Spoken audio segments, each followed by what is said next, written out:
জুলাই গণঅভ্যুত্থান পরবর্তী পুনর্গঠিত ট্রাইব্যুনালে প্রথম কোনো মানবতাবিরোধী মামলার রায় হবে শেখ হাসিনার বিরুদ্ধে। তাই সকাল থেকে কড়া নিরাপত্তার চাদরে ঢেকে ফেলা হয় ট্রাইব্যুনাল প্রাঙ্গণ। সোমবার ৯টার দিকে হাজির করা হয়েছে আসামি থেকে রাজসাক্ষী হওয়া সাবেক আইজিপি চৌধুরী আব্দুল্লাহ আল মামুনকে। রায় শুনতে ট্রাইব্যুনালে আসেন আহত জুলাই যোদ্ধা শহীদদের স্বজন। উপস্থিত ছিলেন দেশি বিদেশি গণমাধ্যম কর্মীরা। বেলা 12:30টার পরে জনাকীর্ণ আদালতে হাসিনা, আসাদুজ্জামান খান কামাল ও সাবেক আইজিপি মামুনের বিরুদ্ধে রায় পড়া শুরু করেন ট্রাইব্যুনাল ১-এর চেয়ারম্যান বিচারপতি গোলাম মর্তুজা মজুমদার। ৪৫৩ পৃষ্ঠার রায়টিকে ভাগ করা হয়েছে ৬ ভাগে। ট্রাইব্যুনাল জুড়ে তখন পিনপত্র নিরাপত্তা।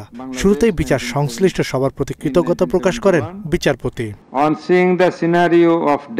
রায়ের শুরুতেই জুলাই গণঅভ্যুত্থান সংগঠিত নৃশংসতা ও মানবতাবিরোধী অপরাধের বর্ণনা তুলে ধরেন আদালত। রায়ে সুনির্দিষ্ট ৫টি অভিযোগের ২টিতে ফ্যাসিস্ট শেখ হাসিনাকে মৃত্যুদণ্ড দেন আদালত। আদালত এই ৫টি চার্জকে ২টি চার্জে রূপান্তর করেছেন এবং প্রত্যেক চার্জের মধ্যে ৩টি করে কাউন্ট দিয়ে ৬টি কাউন্ট তৈরি করে আলাদাভাবে আজকে বিচারের রায় ঘোষণা করেছেন।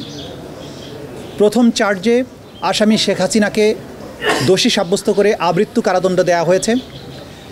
দ্বিতীয় চার্জে আসামি শেখ হাসিনাকে দোষী সাব্যস্ত করে মানবতাবিরোধী অপরাধের দায়ে ২০২৪ সালের জুলাই অভ্যুত্থান চলাকালে বাংলাদেশে ছাত্র জনতাকে লিথাল ওয়েপন, হেলিকপ্টার, ড্রোন ব্যবহারের মাধ্যমে নিষ্ঠুরতম পন্থায় ১৪০০র মতো ছাত্র জনতাকে হত্যা এবং ২৫,০০০-এর বেশি ছাত্র জনতাকে আহত করার দায়ে, মোর স্পেসিফিক্যালি আশুলিয়াতে ৬ জনকে হত্যা করে পুড়িয়ে দেয়া, চানখারপুলে ৬ জনকে হত্যা করার মাধ্যমে যে অপরাধ করেছেন সেটার দায়ে তাকে দোষী সাব্যস্ত করে মৃত্যুদণ্ড প্রদান করেছেন। এদিকে সাবেক স্বরাষ্ট্রমন্ত্রী কামালকে মানবতাবিরোধী ২টি অপরাধে মৃত্যুদণ্ড দিয়েছে আদালত। আসাদুজ্জামান খান কামালকে ২টো কাউন্টেই দোষী সাব্যস্ত করে তাকে মৃত্যুদণ্ড প্রদান করেছেন। আর রাজসাক্ষী বনে যাওয়া সাবেক আইজিপি চৌধুরী আব্দুল্লাহ আল মামুনকে দেওয়া হয়েছে ৫ বছরের কারাদণ্ড। তিনি যেহেতু রাজসাক্ষী হিসেবে আদালতে মামলার ভেতরের সবচাইতে গুরুত্বপূর্ণ ইভেন্টগুলো সাক্ষী হিসাবে আদালতের সামনে তুলে ধরেছেন, আদালতকে সত্য উদ্ঘাটনে সাহায্য করেছেন,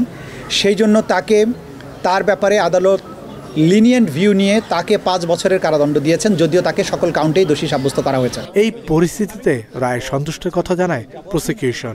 আমরা কারো মৃত্যুদণ্ডে আনন্দিত যেমন নই, তেমনিভাবে এই বাংলাদেশে যেভাবে রাষ্ট্রের শাসক হয়ে দেশের নাগরিক, বিশেষ করে তরুণ ছাত্র জনতার রক্তে পা ভিজিয়েছিলেন, তার বিচারের মাধ্যমে তাকে যে দণ্ড দেয়া হয়েছে, আমরা বিশ্বাস করি এই দণ্ড প্রদানের মাধ্যমে ইতিহাসের একটি অধ্যায়ের মীমাংসা হয়েছে এবং এই জাতির ন্যায় বিচারের প্রতি যে তৃষ্ণা, ন্যায় বিচারের জন্য, জাস্টিসের জন্য জাতির যে কোয়েস্ট, সেটি আজকে সম্পন্ন হয়েছে।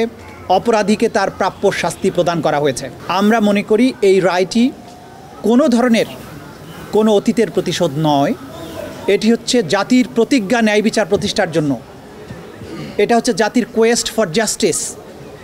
এই রায় প্রমাণ করেছে অপরাধী যত বড় হোক, যত ক্ষমতাশালী হোক, সে আইনের ঊর্ধ্বে নয় এবং বাংলাদেশ এমন একটি রাষ্ট্র যেখানে যত বড় অপরাধী হোক তার অপরাধের জন্য তাকে জবাবদিহিতার মুখোমুখি হতে হবে এবং তার প্রাপ্য শাস্তি পেতে হবে। মাত্র ৩০% টাকায় জমির মালিক হয়ে নতুন বাংলাদেশের গড়ে তোলার স্বপ্ন দেখা বাংলা বসতি। অ্যাটর্নি জেনারেল বলছেন, এই রায় কার্যকর না করা গেলে শহীদদের রক্তের সাথে বেইমানি করা হবে। শহীদরা ন্যায় বিচার পেয়েছেন, রাষ্ট্র ন্যায় বিচার পেয়েছে, প্রসিকিউশন পক্ষ ন্যায় বিচার পেয়েছে।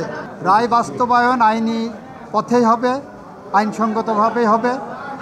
বেআইনি বা আইনসঙ্গত নয় এরকম কোনো পথ সরকার অবলম্বন করবে না। সরকারের হাতে রায়ের কপি যাওয়ার পর সরকার এই রায় কার্যকর করার জন্য কোথায় রায়ের কপি পাঠাবেন, কি পদক্ষেপ নেবেন, সরকার এটা আইনি পর্যালোচনা করে সেটা নেবে। তবে শেখ হাসিনার আইনজীবী বলছেন, ন্যায় বিচার পাননি তার আসামিরা। আমার যুক্তিতর্ক ন্যায়নি কথা বলবো না, আমার যুক্তিতর্ক তো ওনারা নিয়েছেন, অনেক কিছু তো নিয়েছেন। নেওয়ার ফলে মাননীয় ট্রাইব্যুনালের কাছে মনে হয়েছে আমার যুক্তির চাইতে ওনাদের যুক্তি আরও বেশি স্ট্রং, সেটা মনে করে তারা সেইভাবে রায় দিয়েছেন।